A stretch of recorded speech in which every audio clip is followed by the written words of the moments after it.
El extraordinario. Extraordinario.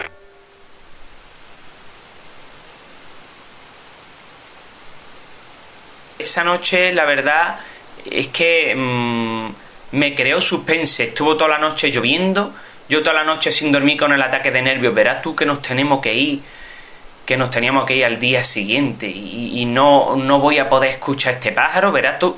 José Carlos Sires había recorrido más de 900 kilómetros con un único propósito: escuchar el canto de la alondra ricotí. Un pájaro que vive en zonas esteparias con unos requerimientos de hábitat muy concretos, necesita pequeños matorrales con suelo libre, una cobertura a lo mejor de entre un 40 o un 60%, pero con ciertos espacios libres entre los pequeños matorrales para poder moverse y demás.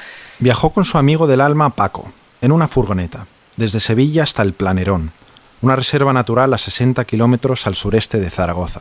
Y bueno, y este pájaro pues cada vez es más escaso. Además, lo que ocurre es que cuando las poblaciones van disminuyendo en efectivo, los machos cada vez se sienten menos motivados a cantar, porque hay menos machos rivales con los que combatir y menos hembras que atraer, ¿no? Pasaron la noche en la furgoneta. José Carlos sabía que el amanecer sería el mejor momento para escucharlo. Pero la lluvia no paraba de caer, y las esperanzas de ver la alondra ricotí se empezaron a desvanecer. Pero mira, escampó y me levanté a las 5:30 de la mañana con el aire totalmente en silencio, calmo, fresquito tras haber estado lloviendo toda la noche. No se movía ni una brizna de viento. Y estaba totalmente rodeado del canto de esos pájaros que tienen una voz súper peculiar, como metálica, muy rica en armónicos, suena como un poco doble, algo nasal. Es una voz única entre los pájaros españoles.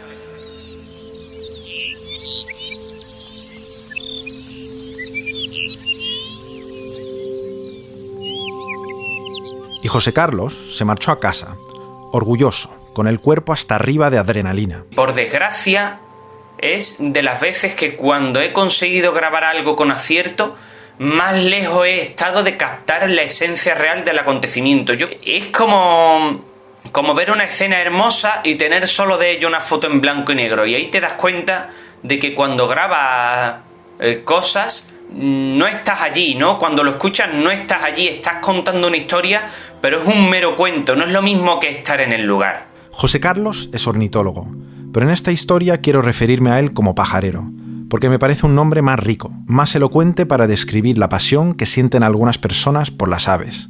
En este capítulo doble vamos a mostraros cómo los pájaros han hecho enloquecer a más de uno. Vamos a relatar la historia de un hombre que se convirtió en pájaro, una pajarera que une activismo, meditación y observación de aves en la ciudad más hipercompetitiva del mundo, y un pajarero que ha recurrido a los pájaros para curar heridas de guerra.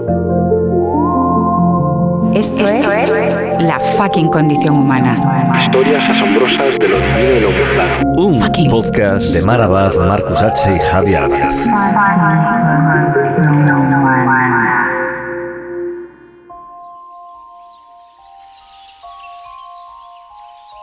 Empezamos este viaje con una breve inmersión al canto de los pájaros. Y lo hacemos acompañado del pajarero José Carlos Sires. La verdad es que hay sonidos realmente peculiares. La risa del cucaburra,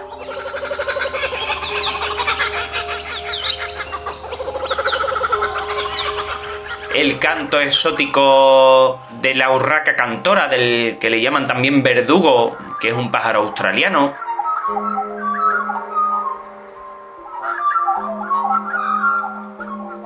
El canto aflautado del cucarachero musical.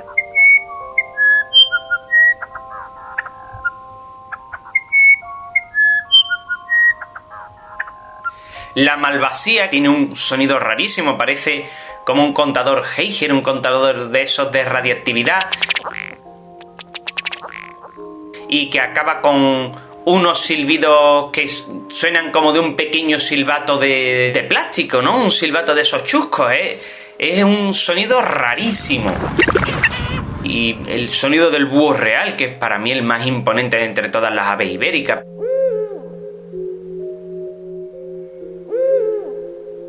Hay pocas personas más indicadas para introducirnos al canto de las aves. José Carlos perdió la vista a los 5 años y con el tiempo adquirió una memoria auditiva prodigiosa. Es capaz de identificar prácticamente todas las aves de la península ibérica únicamente con escucharlas cantar. Incluso tenemos al mejor cantor del mundo, que es el ruiseñor común.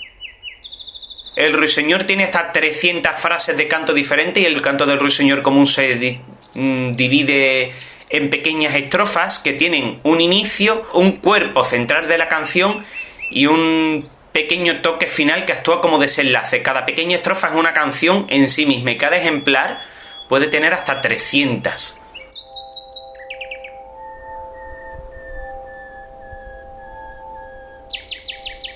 Porque en el mundo de las aves, la hombría se mide en notas musicales. Al parecer, los ruiseñores, cuanto más viejos se hacen, más estrofas añaden a su repertorio. Cuando cantan para una hembra, así son capaces ellas de decidir qué machos son los más válidos para elegir como pareja, porque un macho que tiene más estrofas es más mayor y ha podido sobrevivir durante más años. José Carlos descubrió el canto de los pájaros en una clase de música. Mi relación con las aves empezó casi por casualidad. Cuando yo estudiaba, en aquellos tiempos era EGB, tenía un profesor de música, don Antonio Almaza, que era dado a traer cosas curiosas a clase, y un día le dio por traer una cinta de casé, en aquellos tiempos era cinta de casé, de sonidos de aves. Y aquello me dejó anonadado, vamos, tanto que tuve un flechazo. Tanta era la diversidad de sonidos tan raros, tan casi reales, que me enamoré.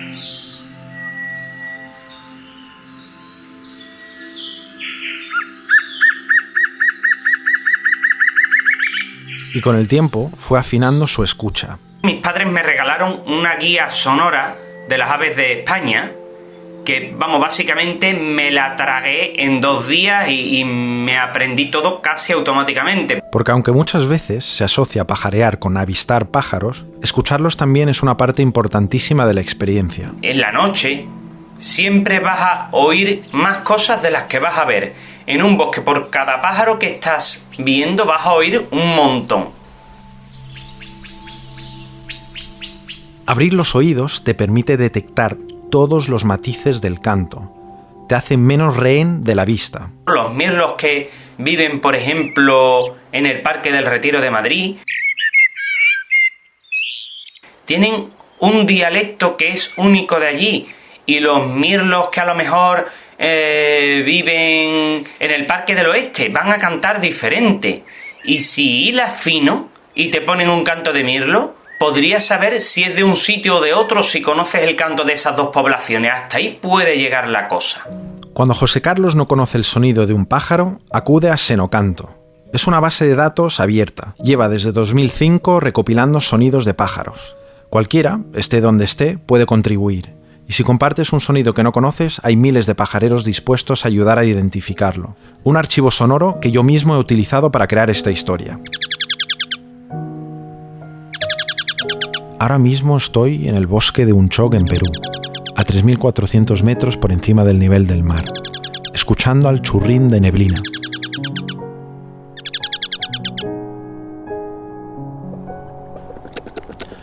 Ahora me he trasladado a la costa norte de la Antártida. Suena el petrel níveo.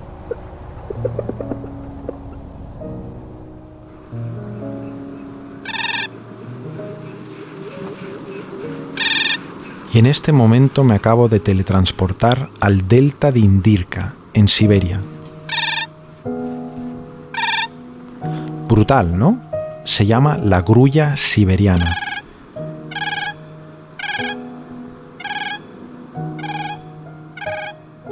Lo que estás escuchando son grabaciones subidas a Senocanto por los usuarios Andrew Spencer, Steinar Nielsen y Sunny. Senocanto te ayuda a estar en un sitio sin estar en el sitio. En el 2015, un amigo que es guía también, inglés, Steve Bird, me llama un día y me dice: hey, ¿qué vas a hacer en octubre? Y yo le digo: estoy libre, no tengo nada. Yo me acuerdo que estaba en el jardín ahí con mi mamá. Para. Me parece redondo que un ornitólogo se llame Steve Bird. Steve pájaro, redondo. Entonces Steve me dice, vas a ir a Madagascar a guiarme un tour un mes en octubre, que yo no puedo. Entonces yo me quedé un momento pensando y le dije como, yo nunca he estado en el viejo mundo tropical, yo no conozco ninguna ave de las de Madagascar. Además, pues que son bien particulares, la gran mayoría endémicas. Estamos escuchando al pajarero colombiano Diego Calderón. Cuando Diego dice endémico, significa que solo se puede encontrar de forma natural en ese país. Y Madagascar es conocido por tener más de 100 especies únicas. Ante el reto de tener que guiar un tour en un lugar desconocido, Diego acude a Senocanto. Y lo que hice fue eso, fue bajar todos los cantos de casi las 200 especies de aves de Madagascar, y los estudié tal vez 2 meses y medio, 3 meses, y los puse día y noche en mi computador. Yo dormía y los sonidos de aves de Madagascar estaban al fondo. Entonces, claro, yo llegué a Madagascar y yo sabía que era todo lo que cantaba. Senocanto es la maravilla. Además que Senocanto es muy bonita también porque es una base de datos de ciencia participativa. Cualquiera puede grabar un canto de ave y subirlo a Senocanto. Calderón es un pajarero que se gana la vida organizando visitas guiadas en Colombia. Y es que las aves también son una excusa para uno decir, para conocer y conectarse con la naturaleza. Sus excursiones son un festín visual. Pájaros con crestas rojas punkis, tucanes con picos amarillos chillones, colibríes psicodélicos flotando entre los árboles, colores que casan muy bien con la obsesión que tenemos los humanos con lo visual, con las cosas que entran por los ojos. Pero para Calderón, la escucha es igual de importante que la mirada. Yo llego a un sitio nuevo y yo escucho una cantidad de aves primero antes de verlas. Entonces ya esa información me está alimentando, me está fluyendo y me permite explorar y me permite escudriñar mucho más ese paisaje, ¿cierto? De hecho, el nombre que tenemos en español aquí, por ejemplo, pajarear, y en Antioquia decimos pajarear. Pajarear es una palabra mucho más incluyente. No es observar aves, no es escuchar aves, es todo. Es salir a conectarse con las aves en muchos planos, pues, en muchas formas. Un buen pajarero sabe que el oído en la naturaleza es como un GPS. O sea, tú puedes soltar a un pajarero con cierta experiencia, con los ojos vendados en un helicóptero en algún lugar de Colombia, sin que él sepa, y este pajarero, por las aves que escucha, te va a poder decir si está muy cerca del nivel del mar, o si está en una montaña a altura media 1500 metros, o si está en un páramo a 2600, a 3000. Te va a poder decir si está al oriente de los Andes, en la zona amazónica o en la zona de los llanos, o si está al occidente de los Andes, en la zona más cerca a Centroamérica, en el Chocó, por ejemplo. Te puede decir si está en un bosque relativamente prístino, bien conservado, o si está en una zona muy perturbada. Porque la naturaleza es ruidosa y los pájaros son los reyes de la fiesta. Tal vez, no sé, un porcentaje altísimo, un 80%, no más, de lo que uno escucha mirando un paisaje son las aves. Cuando la fiesta va bien, hay alimentos para todos y el ecosistema fluye, esto se refleja en el paisaje sonoro. Y cuando hay sequía o una tala de árboles, la fiesta se parece más a un funeral.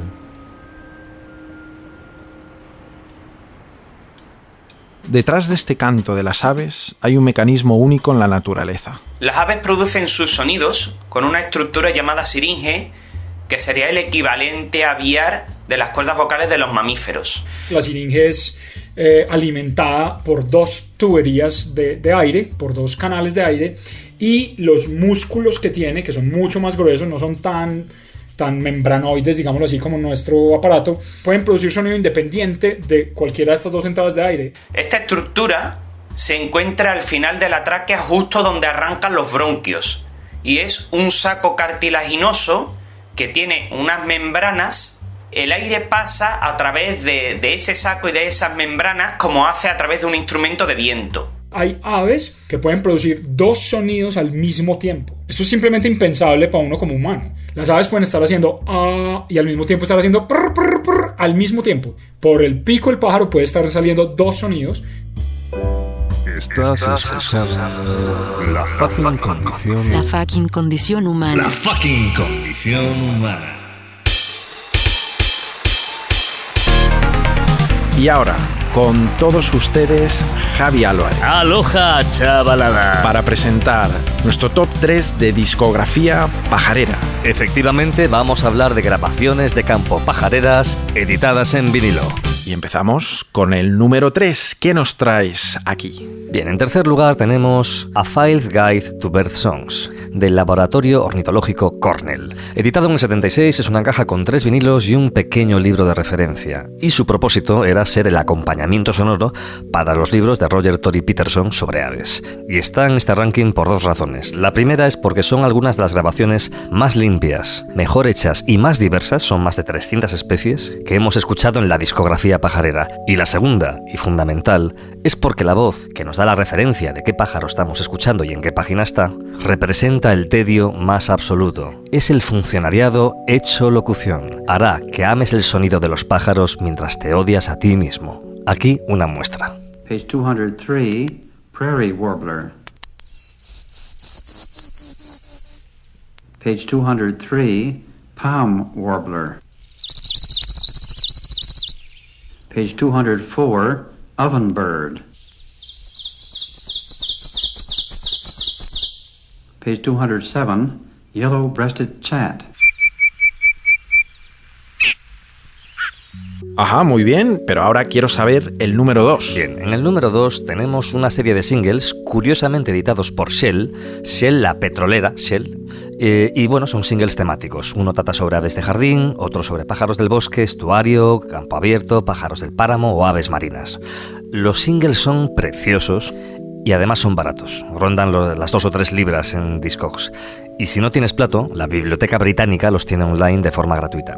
Tenemos que agradecer su existencia a Lawrence Schoff, que la BBC describía ya en los 60 como el único freelance dedicado a grabar a tiempo completo sonidos de la vida silvestre en Gran Bretaña. Aquí un fragmento del single dedicado a las aves marinas. Every year in the spring, thousands of wandering seabirds come to nest on the oceanic cliffs and islands around our coasts.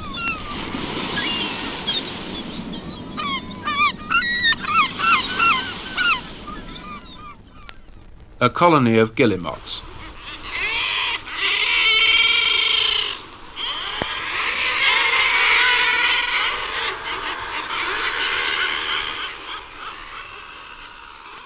Herring gulls.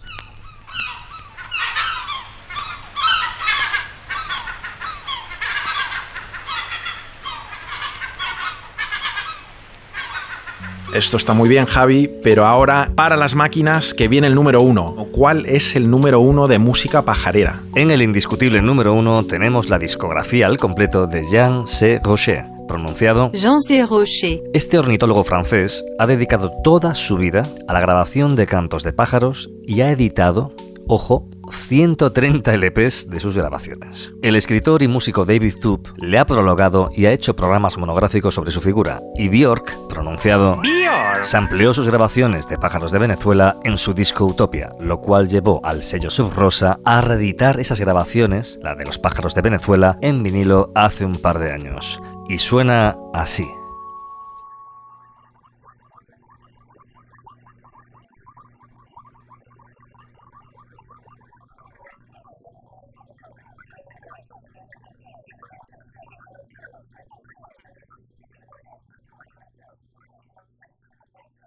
Y hasta aquí nuestro top 3 de música pajarera.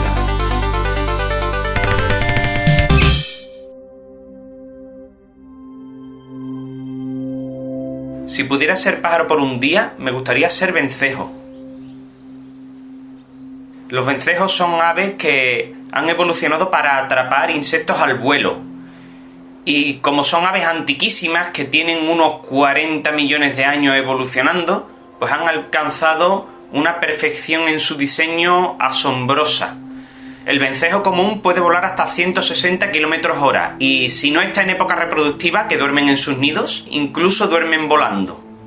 Por lo visto lo que hacen es subir muy alto y mientras algunas partes del cerebro duermen, otras permanecen despiertas y mantienen, digamos, el control del cuerpo del pájaro y van turnando, digamos, las partes del cerebro que duermen. Duermen, como si dijéramos vulgarmente, el cerebro a trozos. Imaginad lo que sería poder volar sin que prácticamente te costara ningún tipo de esfuerzo, con esas alas en forma de hoz cortando el viento hasta más de 100 km/h y ver cómo pasa el mundo bajo ti, ver el desierto del Sáhara, los ríos, las ciudades, los bosques, verlo todo bajo ti. Además son pájaros bastante sociables, yo soy una persona sociable y me gustaría ser un pájaro sociable que viaje en grupo y que tenga compañeros de grupo con quien, digamos, compartir comida, compartir vida, etc. Cuando escucho esto, me siento insignificante, débil, escuálido, ridículo frente al poderío de las aves. No queda otra que mirar a los pájaros desde el suelo con envidia y admiración. Pero hay un hombre que dejó de ser humano para convertirse en pájaro. Ocurrió a finales de los 50, en el condado de Essex, al sureste de Inglaterra. J.A. Baker era lo que los guionistas de películas llaman un everyman, una persona anónima, tímida, que pasa desapercibida, el más normal de los normales. Llevaba gafas de pasta y el pelo peinado hacia arriba. Vestía con camisas de cuadros metidos por dentro de sus pantalones de franela, que le llegaban hasta el ombligo. Dejó la escuela a los 17 años, se casó pronto y vivía en un piso de protección oficial en la pequeña ciudad de Chelmsford. Tuvo una decena de empleos, trabajó cortando árboles, fue bibliotecario y acabó encontrando estabilidad en una pequeña fábrica. Todo cambió el día que Baker descubrió el halcón peregrino. Ocurrió durante uno de sus paseos en bici por los humedales de Essex. Un día de diciembre de hace 10 años vi en el estuario mi primer peregrino. El sol enrojecía la niebla blanca del río.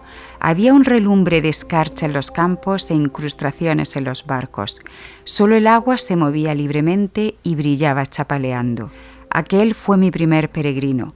Desde entonces he visto muchos, pero ninguno que los superase en velocidad y fuego. Baker acaba hechizado por este volador, el más veloz de la naturaleza, capaz de superar los 300 km/h. Durante 10 años pasé todos mis inviernos buscando esa brillantez efusiva, la pasión y la violencia súbitas que los peregrinos arrebatan al cielo. Baker deja su trabajo durante unos años. Está poseído por la necesidad de observar este animal. El peregrino no le teme a nada que pueda ver con claridad y desde lejos. Acérquense a él por campo abierto con paso sostenido y resuelto. Nunca se oculten si no es del todo.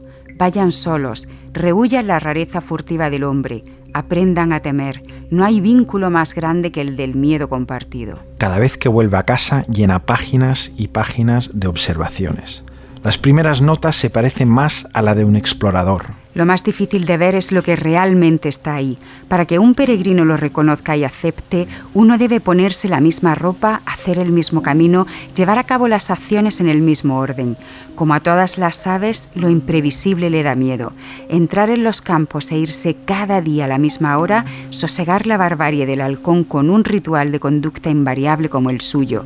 Encapotar el fulgor de los ojos, esconder el temblor blanco de las manos, poner visor al reflejo inhóspito de la cara, adoptar la inmovilidad de un árbol. La transformación sigue y Baker aprende a ver el mundo como un pájaro. La visión de la tierra que tiene el peregrino es como la que el navegante tiene de la costa en un amplio estuario. Va dejando atrás una larga estela y a cada lado se desliza la estela del horizonte que está perforando. Como el navegante, el peregrino vive en un mundo líquido sin lazos, un mundo de estelas y declives, de planos inclinados de tierra y agua. Y de nuevo revela lo insignificante que nos hacen sentir los pájaros. Nosotros, los que vivimos anclados y ligados a la tierra, no podemos vislumbrar esta libertad del ojo. Baker empieza a conectarse mentalmente con el peregrino. A las 2 yo ya había pasado por todos los lugares donde el peregrino suele posarse, pero no lo había encontrado. Parado en un campo, cerca del huerto del norte, cerré los ojos y traté de cristalizar mi voluntad en el prisma embebido de luz de la mente del peregrino. Llega incluso a imitarlo. A las 3 de la tarde, una puntada en la nuca me dijo que me estaban mirando por detrás. Sin girarme, miré por encima del hombro izquierdo. A 200 metros el halcón se había posado en una rama baja y horizontal de un roble. Estaba de cara al norte y también por encima del hombro izquierdo me devolvía la mirada. Nos quedamos quietos los dos más de un minuto, cada cual confundido e intrigado por el otro, compartiendo el extraño lazo que crean las posturas idénticas. En cuanto me moví hacia él, echó a volar rápidamente por el huerto del norte. Estaba cazando y el cazador no se fía de nadie. Y finalmente se produce la metamorfosis. Baker se convierte en pájaro. Me encontré agachado sobre la víctima como un halcón desplegando las alas para proteger la presa. Eché un rápido vistazo alrededor, alerta a la cercanía de cabezas humanas. Como en un ritual primitivo, sin tener conciencia, estaba imitando los movimientos de un halcón. El cazador convertido en lo que caza. Hoy, Baker es una leyenda. Y estas visiones tan profundas están sacadas de su libro El Peregrino, editado en 1967. El resultado de 10 años de observación, condensados en un año. Aquel hombre anónimo resultó ser un genio, que nos dejó únicamente 2 libros. Un escritor cuya figura se ha ido engrandeciendo después de su muerte en 1987. That is something which I find every second page in The Peregrine. Es algo que encuentro constantemente en El Peregrino. And there is a quality, a religious, quasi-religious quality in it of a incantation, invocation of a demon brother. That's a peregrine falcon. Es una cualidad religiosa, cuasi religiosa, de encantación, de invocación de un hermano endemoniado. Ese es el halcón peregrino. Estamos escuchando a Werner Herzog.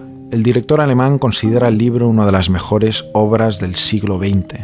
Herzog se pone furioso cuando escucha críticas al Peregrino. Muchos ornitólogos han despellejado el libro. Dicen que está lleno de inexactitudes.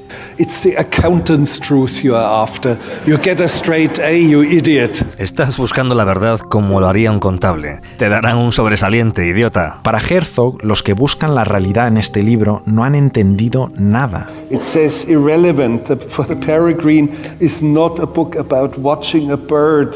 It's a book about becoming a bird. Es irrelevante. El Peregrino no es un libro sobre avistar pájaros. Es un libro sobre convertirse en pájaro. En esta conferencia en Stanford, Herzog dice que El Peregrino es lo que más se acerca a lo que intenta hacer con sus películas. Revelar verdades imposibles de ver con la simple mirada. Sometimes in poetry you have the instant sense that there's a deep truth. A veces, con la poesía, tienes la sensación al instante de que hay una verdad profunda. Don't analyze it and vivisect it in academic terms and with the tools of literary theory. No lo analices, no lo disecciones con academicismos y con las herramientas de la teoría literaria. Just don't do that. No lo hagas. Pero vamos a bajar un poco las revoluciones. Porque con los pájaros no todo tiene que ser tan elevado, tan profundo. Existen razones mucho más terrenales para pajarear. It really opened up a whole new world for me. Abrió un nuevo mundo para mí, dice la neoyorquina Molly Adams. En una de las ciudades más hipercompetitivas del mundo, salir a ver pájaros está encontrando nuevos públicos. Generación Z y millennials con necesidad de despegarse de las pantallas. Y Molly Adams tiene mucho que ver con esto. En 2016 lanza Feminist Bird Club en Nueva York, un club de pajareo feminista que va mucho más allá de su nombre. Es una agrupación abierta a todos, pero en especial a minorías étnicas, trans y personas no binarias. And I think that since then I kind of have described it as like an intentional walking meditation. Y desde entonces lo defino como una especie de meditación caminada. El club actúa también como un grupo activista. Organizan colectas y protestas. Adams quiere convertir un pasatiempo solitario en una experiencia que conecta a la gente, en algo que puede ser tan molón como salir a patinar. A big focus of the group is thinking about marginalized identities, thinking about ways to put them at the forefront of birding now. Uno de nuestros mayores esfuerzos es pensar en identidades marginadas y ver maneras de ponerlos en el primer plano del pajareo. I think that if you're experiencing any sort of stress right now and you're looking for a way to slow down. Creo que si estás estresado y buscando una manera de ir más despacio, just take a seat outside anywhere, literally anywhere, or inside if you're in your house or your apartment, and listen and look. Toma asiento ahí fuera, donde sea, o incluso dentro de tu casa, y escucha y mira. The benefits go far beyond just getting to know bird species and being able to identify them. It really will open up a whole new way of looking at the world. Los beneficios van mucho más allá de conocer especies de pájaros. Te abrirá una manera nueva de ver y de estar en el mundo. Para José Carlos Sires, el pajarero que conocimos a principios del programa, Se trata de ser un poco más animales. Hay quien dice por ahí que hay personas que desde que nacemos tenemos cierta conexión con la naturaleza porque nuestra genética es como más ancestral, que tenemos, digamos, los genes más prevalentes de las personas que vivieron en el Paleolítico, ¿no? Cuando la gente vivía inmersa en la naturaleza y que por tener esos genes más primigenios, pues somos más sensibles a la naturaleza. Eso no sé si será cierto o no, pero en cualquier caso es muy bonito y explicaría quizás muchas cosas, ¿no? O sea, en el campo siempre se ve algo. El campo raramente defrauda o te deja sin nada. De hecho, para mí una de las cosas buenas que tiene la observación de fauna y la observación en la naturaleza es ese precisamente punto azaroso, ¿no? De que las cosas te las tienes que ganar, las tienes que buscar, hay veces que te las encuentras, veces que no, veces que a lo mejor está el bicho que buscabas sorprendentemente a huevo, pero otra a lo mejor no consigues tu objetivo. Y eso es lo que le da emoción, ¿no? Pero bueno, espero que mi relación con las aves siga siendo como hoy, es decir, de puro amor, hasta que yo deje de existir.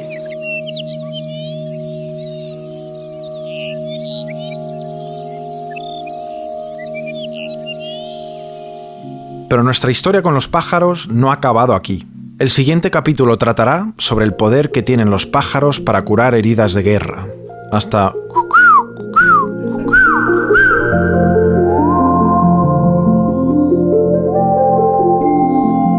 La fucking condición humana es un podcast del Extraordinario. El guión de este episodio es de Marcus H. Dirección editorial, Mar Abad. Diseño sonoro y música original, Javi Álvarez. Producción y audiovisual, Nus Cuevas. Estrategia y difusión, Marina Alonso Carriazo. Producción ejecutiva, David Cantoya y Óscar Hormigos.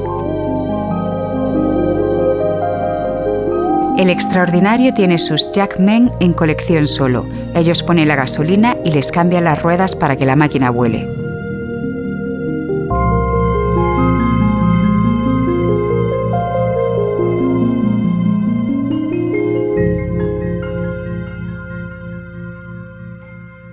El Extraordinario. El Extraordinario. Extraordinarium.